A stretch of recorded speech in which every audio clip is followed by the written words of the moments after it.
what's happened in the temple itself, Saravanan.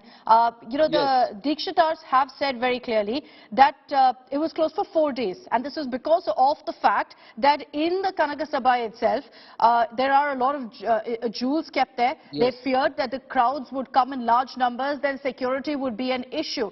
It's not a year-long thing. It's not permanent. There isn't a section of people that weren't allowed, or a section of people that were allowed in the Kanakasabha for you to say that, there's casteism, that, Hindus are being oppressed. Yes. See, when you speak about security, when there is a huge congregation, it is not the responsibility of the Podu Dikshitars. It is the responsibility of the state government. They ought to have listened. They ought to have got the advice of the state government and how to go about it. They do not hang in. But is this the way to do it? Place. Is this the way to do it?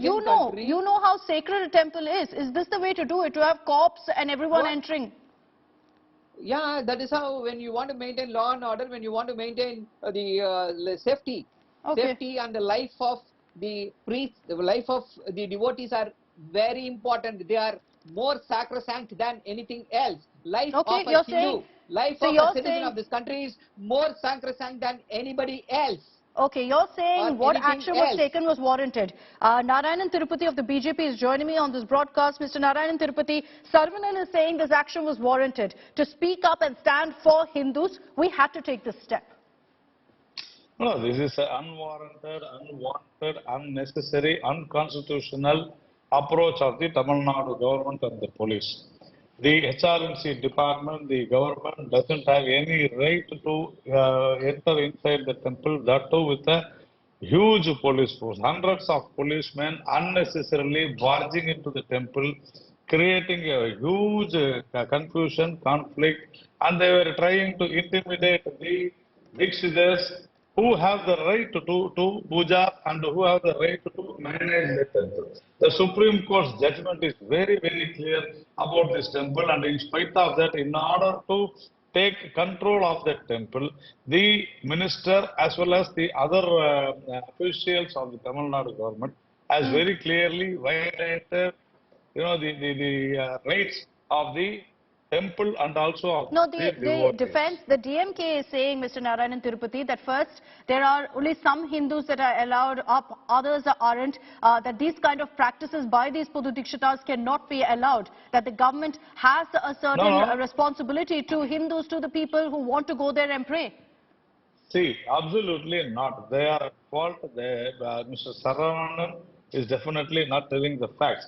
The fact of the matter is that the festival, it is there for at least 1 week's time.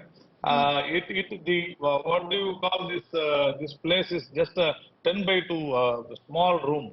So in this place, definitely hundreds or thousands of men cannot go inside, and if they are allowed, they have to stand a very big queue. The entire Chidambaram town would have been in a very big traffic jam. So that is the reason. Then normally in all the temples you have the main deity will stay there and only the other deity will be carried up. But in this issue, the main deity will be going throughout the town of Chidambaram, and the entire main deity has got several lakhs worth of jewels wearing in it. So for security reasons, they don't allow anyone. So it wasn't discrimination. You're saying it wasn't discrimination. Saravanan, I want your response to the question that the BJP is posing. They're alleging that, there's an attempt by the government to take over this temple. Mr. Shekhar Babu today also said that we'll do everything we need to ensure we take over this temple. Is that fair, considering that the Supreme Court has very clearly said it belongs to these and will be run by these Dikshitars? Yeah, see, the Supreme Court may have stated that this temple belongs, it does not say it belongs, they'll be maintained by this Podu Dikshitars. It was built by Chola kings. And these Dikshitars came there, and the Chola kings have said, okay, please take care of the temple. They are there to maintain the temple, pure and simple. But that's what they're doing. That's what they're doing. And don't you think, Saravanan, for all the Hindus who are right now objecting, saying that it's not okay, we feel offended, our sentiments are hurt when cops have entered, these sacred parts of the temple in this manner.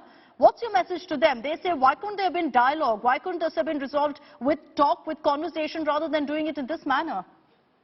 See, the Dikshitars are not reasonable. There were cases earlier, not at this instance. Earlier, there were cases filed against the Dikshitars under the SC/ST Act.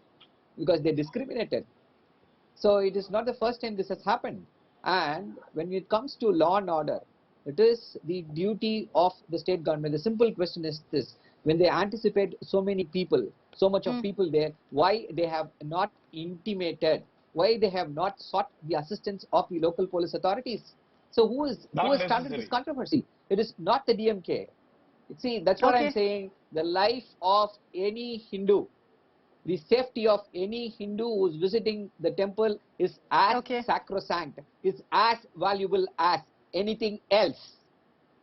Okay, all right. So you're saying that you will continue very clearly to take these steps to ensure that every Hindu has a right to pray.